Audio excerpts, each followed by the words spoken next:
Good evening everybody. Welcome to physics classes and online and offline classes.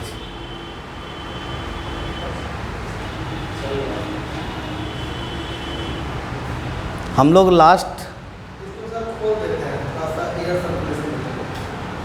Last classes में demo लिए हैं। Last कई classes हम लोग डेमो लिए हैं।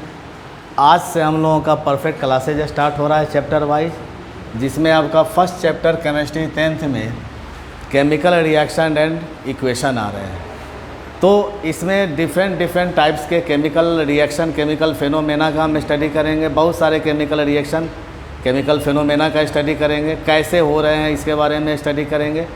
तो सबसे पहले 2 पॉइंट यहाँ पे आ रहे हैं। एक पॉइंट क्या आ रहा है, केमिकल रिएक्शन क्या होता है, केमिकल रिएक्शन क्या होते हैं, और दूसरा पॉइंट क्या होता है कि केमिकल इक्वेशन क्या होते हैं, chemical equation.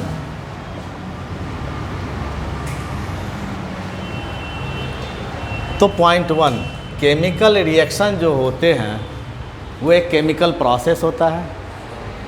It is a chemical process, और इस केमिकल प्रोसेस में जो रिएक्टेंट्स होते हैं आपस में कोलाइड करते हैं, रिएक्शन करते हैं। सेकेंड पॉइंट, रिएक्टेंट्स वो सब्सटेंस होते हैं जो रिएक्शन में पार्टिसिपेट करते हैं। उस सब्सटेंस को क्या कहते हैं, reactants participate in the chemical mechanism. Reactants वो सब्सटेंस होते हैं जो केमिकल मैकेनिज्म में पार्टिसिपेट करते हैं, भाग लेते हैं। तो reactants reacts to form products. तो केमिकल रिएक्शन एक केमिकल प्रोसेस होते हैं। इस केमिकल प्रोसेस में रिएक्टेंट्स जो होते हैं वह सब्सटेंस जो केमिकल रिएक्शन में भाग ले रहे हैं, रिएक्टेंट्स वो सब्सटेंस रिएक्शन करके किस में कन्वर्ट होते हैं, प्रोडक्ट में कन्वर्ट होते हैं। और इसमें हम लोग मेन पॉइंट क्या देखते हैं कि रिएक्टेंट्स जो होते हैं, जो सब्सटेंस पार्टिसिपेट कर रहे हैं केमिकल रिएक्शन में, उस सब्सटेंस का आइडेंटिटी कंप्लीट समाप्त हो जाते हैं। तो यानी कि the identity of reactants completely destroyed. जो रिएक्टेंट होंगे उसकी पहचान पूरी तरह समाप्त हो जाएंगे केमिकल रिएक्शन के बाद। And new substances are formed. तो न्यू सब्सटेंस जो होंगे उसको हम क्या कहेंगे, प्रोडक्ट्स के नाम से जानेंगे। New substances are formed with new identity. Clear. Next point, हम केमिकल रिएक्शन में क्या देखते हैं कि केमिकल रिएक्शन में भाग लेने वाले जो सब्सटेंसेज होते हैं उनके पास जो एटम होते हैं वही एटम प्रोडक्ट के भी पास होते हैं। यानी केमिकल रिएक्शन में जो रिएक्टिंग सब्सटेंसेज होते हैं उसके एटम्स रीअरेंज हो करके नए सब्सटेंसेज का निर्माण करते हैं, यानी कि नए प्रोडक्ट का निर्माण करता है। तो केमिकल रिएक्शन में क्या होता है, rearrange of atoms of reactants to form products. एक पॉइंट और हम लोग केमिकल रिएक्शन में देखते हैं कि जो केमिकल रिएक्शन में भाग लेने वाले एटम होते हैं, पार्टिसिपेट करने वाले एटम जो होते हैं, वो एटम डिस्ट्रॉय नहीं होते हैं, समाप्त वो एटम प्रोडक्ट जब बनता है तो वही एटम रहते हैं। यानी during chemical reaction atoms are neither created not destroy, सिर्फ और सिर्फ क्या होता है, रीअरेंज करके प्रोडक्ट का निर्माण करता है। तो atoms are neither, new atoms are neither created, new atoms are neither created nor destroyed.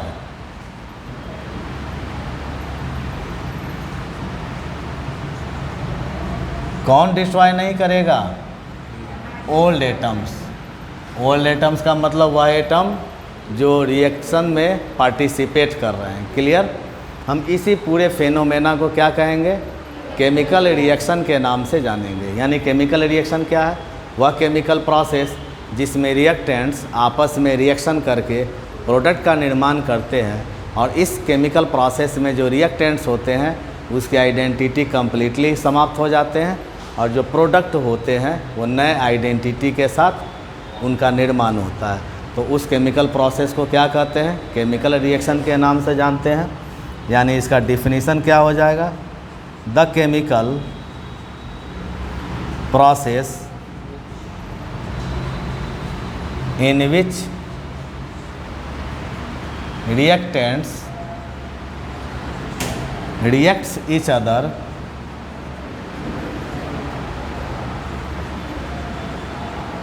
to form products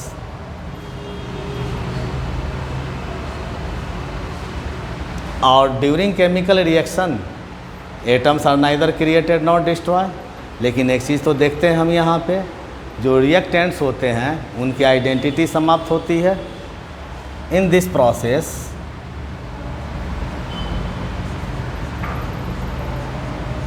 the identity of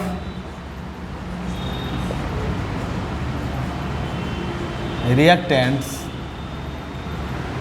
is lost and new products are formed with new identity. Such chemical process is known as chemical reaction। यानी chemical reaction वह chemical process होते हैं जिसमें reactants आपस में reaction करके collide करके नए सब्सटेंस का निर्माण करता है, और जो रिएक्शन में पार्टिसिपेट करने वाले सब्सटेंसेज होते हैं उनकी आइडेंटिटी कंप्लीट समाप्त हो जाती है, और जो न्यू सब्सटेंस बनते हैं वो फिर न्यू आइडेंटिटी के साथ बनते हैं। हम उस केमिकल फेनोमेना को किस नाम से जानेंगे? केमिकल रिएक्शन के नाम से जानेंगे। जस्ट एग्जांपल देख लो। एग्जांपल क्या है? When coal burns to produce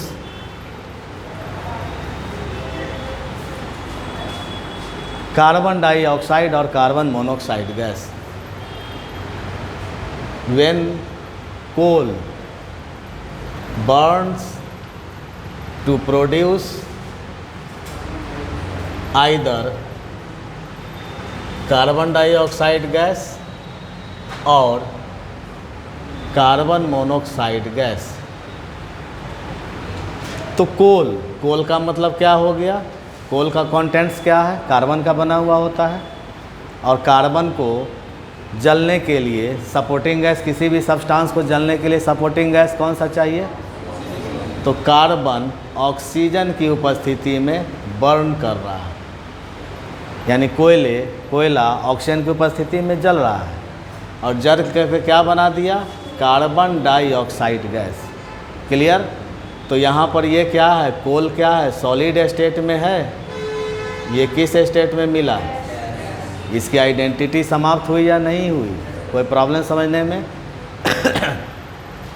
यही कोल होंगे, यदि ऑक्सीजन की उपस्थिति में जलेंगे तो कार्बन मोनोऑक्साइड गैस का भी निर्माण करेंगे।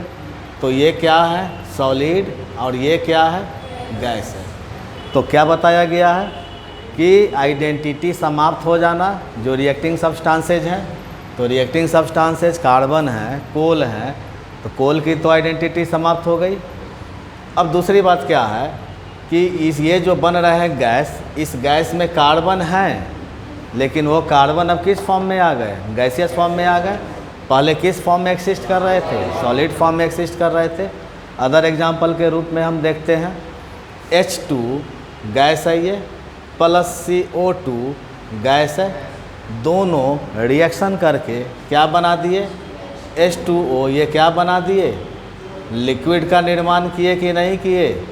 तो अब H2 और O2 जो अलग अलग एलिमेंट था, अलग अलग गैस थे, वो कंप्लीट कन्वर्ट किस में हो गए, लिक्विड में कन्वर्ट हो गए। तो अब हाइड्रोजन गैस और ऑक्सीजन गैस की आइडेंटिटी समाप्त हुई या नहीं हुई, और ये नया लिक्विड जो बना न्यू आइडेंटिटी के साथ। तो इस केमिकल रिएक्शन से हम क्या समझ रहे हैं, जो रिएक्शन करने वाले सब्सटेंसेज हैं उसकी आइडेंटिटी कंप्लीट समाप्त हो जाती है, और जो नए सब्सटेंस बनते हैं न्यू आइडेंटिटी के साथ बनते हैं। पहली घटना हम देख रहे हैं। दूसरी घटना देख रहे हैं कि केमिकल रिएक्शन में जो एटम पार्टिसिपेट कर रहे हैं सब्सटेंसेज का, वही एटम प्रोडक्ट में अभी आ रहे हैं कि नहीं आ रहे हैं। यानी केमिकल रिएक्शन में न ही नए एटम का निर्माण होता है, न ही पार्टिसिपेट करने वाले जो एटम होते हैं वो डिस्ट्रॉय होते हैं। अब आप देख लिए कार्बन और ऑक्सीजन मिल के क्या बनाया, तो इस दोनों में रीअरेंजमेंट हुआ या नहीं हुआ। ये दोनों रीअरेंज करके कार्बन मोनोऑक्साइड कर लिया, और ये दोनों रीअरेंज करके वाटर का निर्माण किया। तो हम केमिकल रिएक्शन में क्या देखें, पहली पॉइंट, ये कंप्लीट ये केमिकल मैकेनिज़्म है, केमिकल फेनोमेना है। दूसरी बात कि केमिकल रिएक्शन में जो रिएक्टेंट पार्टिसिपेट करते हैं उसकी आइडेंटिटी कंप्लीट समाप्त हो जाते हैं, और जो नए सब्सटेंस बनते हैं वो नए आइडेंटिटी के साथ उनका निर्माण होता है। तीसरी पॉइंट क्या देखते हैं हम केमिकल रिएक्शन में, जो भाग लेने वाले सब्सटेंसेज होते हैं उसमें जो एटम होते हैं वही एटम प्रोडक्ट में होते हैं। यानी केमिकल रिएक्शन में क्या होते हैं, एटम डिस्ट्रॉय नहीं होते हैं, न ही उनका निर्माण होता है, सिर्फ और सिर्फ एटम का रीअरेंजमेंट होकर के क्या निर्माण करता है, प्रोडक्ट का निर्माण करता है। तो हम इसी प्रोसेस को, इसी फेनोमेना को किस नाम से जानेंगे, हम केमिकल रिएक्शन के नाम से जानेंगे। जल्दी से आप उतार लीजिए इसको।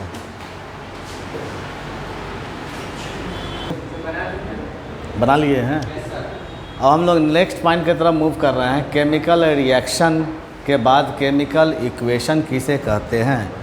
अब केमिकल इक्वेशन की तरफ मूव कर रहे हैं। नेक्स्ट पॉइंट हम लोग स्टडी करने जा रहे हैं, केमिकल रिएक्शन के बाद केमिकल इक्वेशन क्या होता है।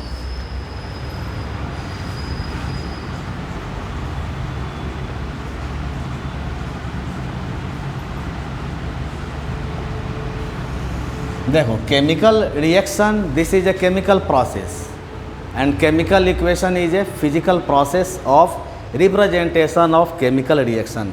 केमिकल रिएक्शन को जो हम लोग कॉपी पे राइट करते हैं वो राइटिंग प्रोसेस कैसा है, केमिकल प्रोसेस है या फिजिकल प्रोसेस, फिजिकल प्रोसेस। तो केमिकल प्रोसेस को आप अरेंज कर रहे हैं physically, so that chemical equation is the representation of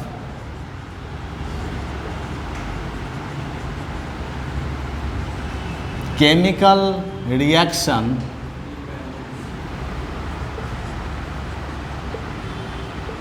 in the balanced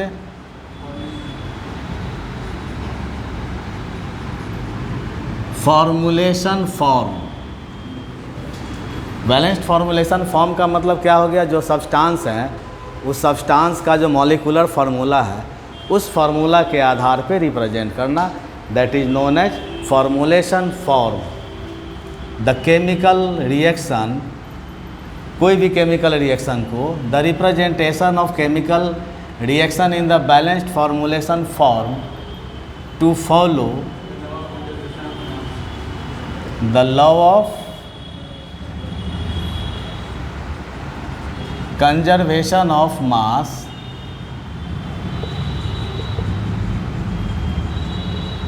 उस रिप्रेजेंटेशन को हम क्या कहेंगे? केमिकल इक्वेशन के नाम से जानेंगे। क्लियर? यानी केमिकल इक्वेशन क्या है?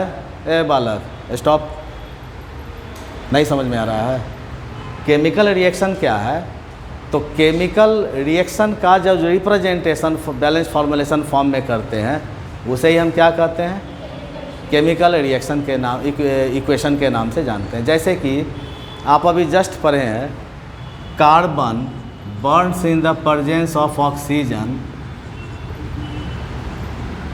To form carbon dioxide gas. अब देखो ये क्या कहलाया? रिएक्टेंट कहलाया।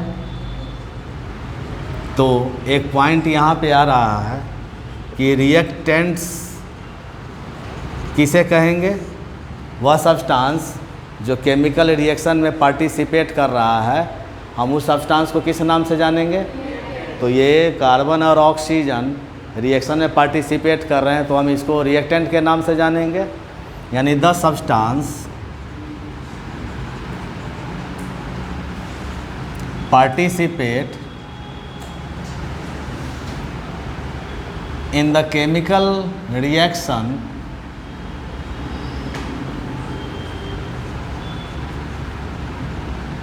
उस सब्सटेंस को हम क्या कहेंगे? रिएक्टेंट्स के नाम से जानेंगे। यानी वह सब्सटेंस जो केमिकल रिएक्शन में पार्टिसिपेट कर रहे हैं, कार्बन और ऑक्सीजन केमिकल रिएक्शन में पार्टिसिपेट कर रहा है, तो कार्बन और ऑक्सीजन को क्या नाम देंगे? हम रिएक्टेंट्स के नाम से जानेंगे। अब प्रोडक्ट्स किसे कहेंगे हम?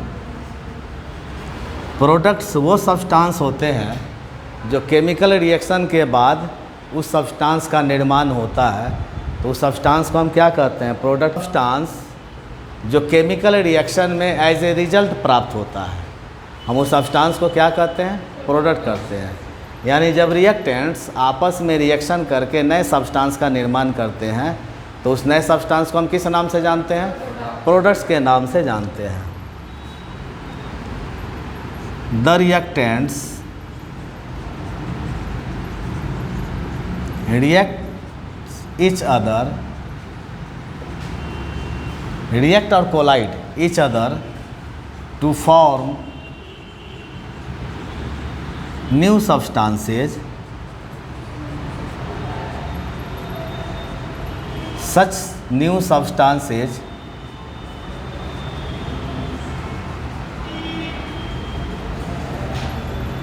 are known as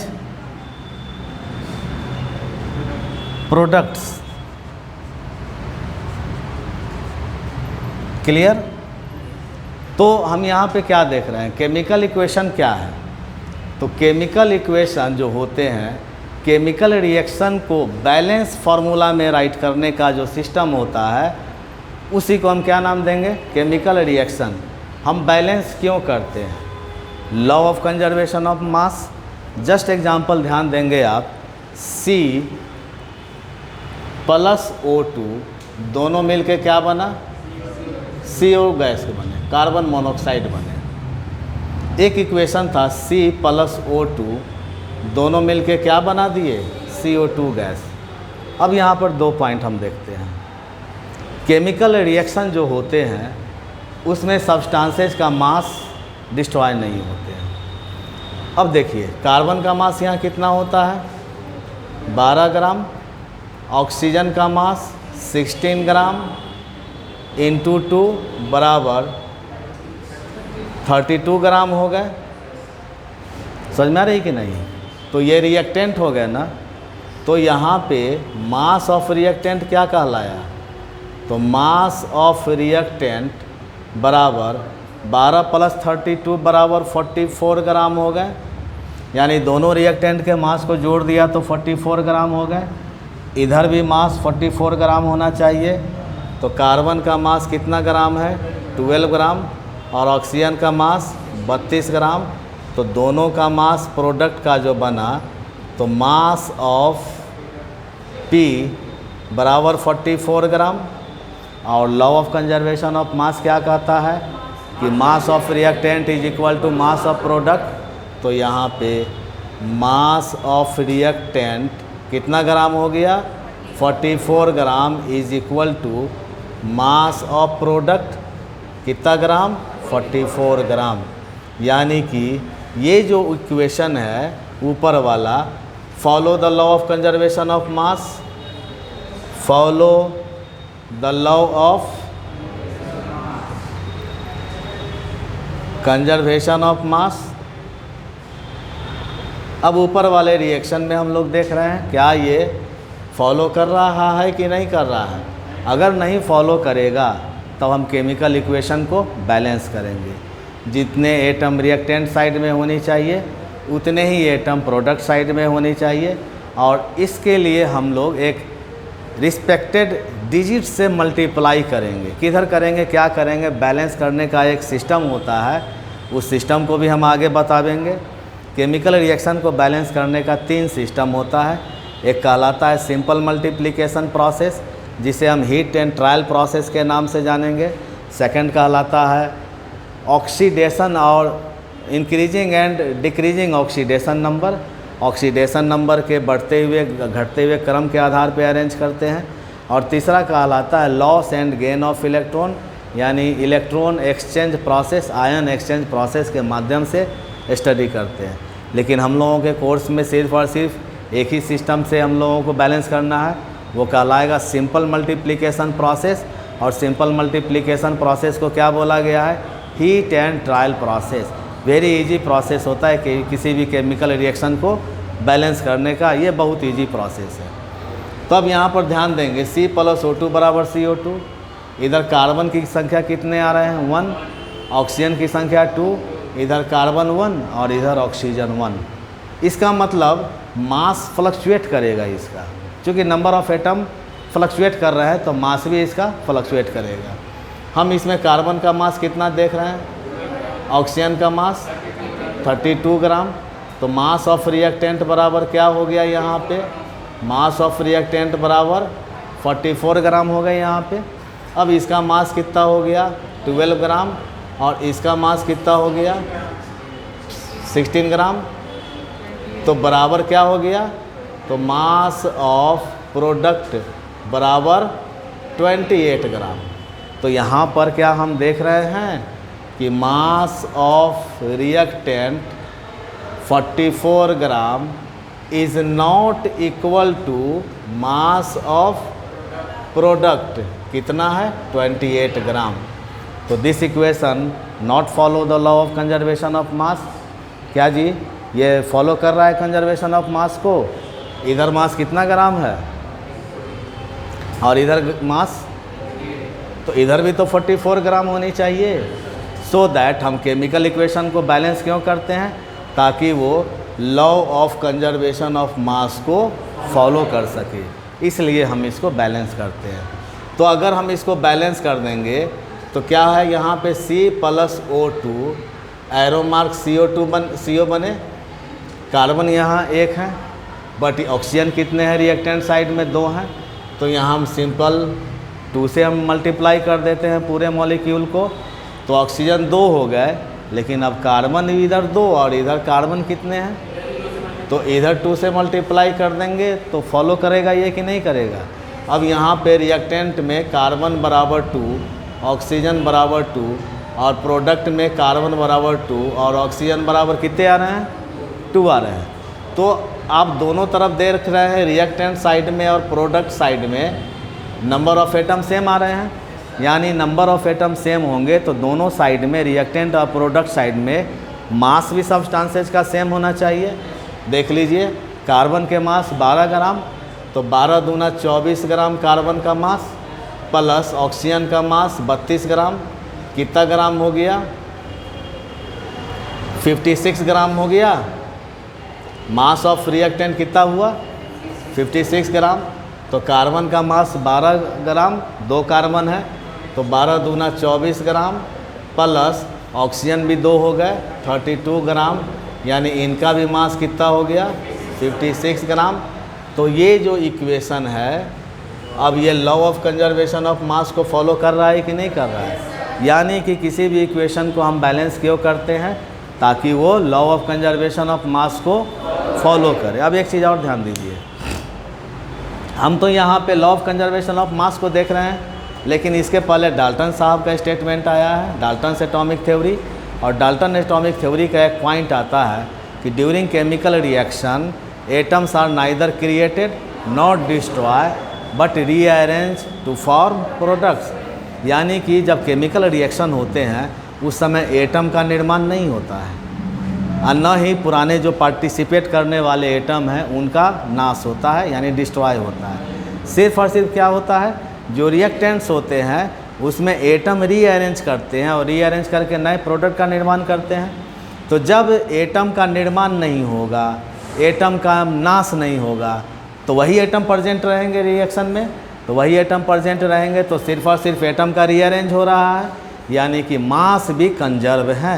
एटम का जब डिस्ट्रॉय नहीं हो रहा है तो मास भी तो कंजर्व है। सो दैट दोनों तरफ का मास क्या होगा, रिएक्टेंट और प्रोडक्ट साइड का मास। तो केमिकल रिएक्शन अलग पॉइंट और केमिकल इक्वेशन अलग पॉइंट।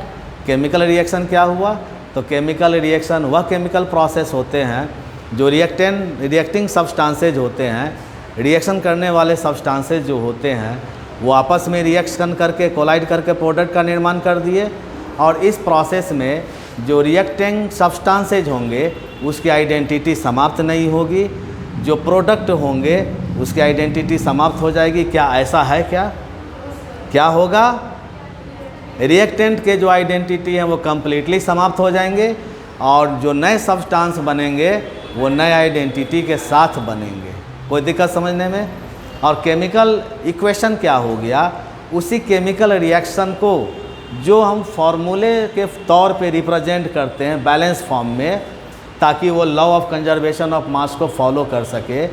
तो representation of chemical reaction in the balanced formulation form to follow the law of conservation of mass, such physical representation of chemical reaction in the copy में write करते हैं हम लोग, known as chemical equation. कोई problem है इसमें? चलो right कर लो इसको पहले।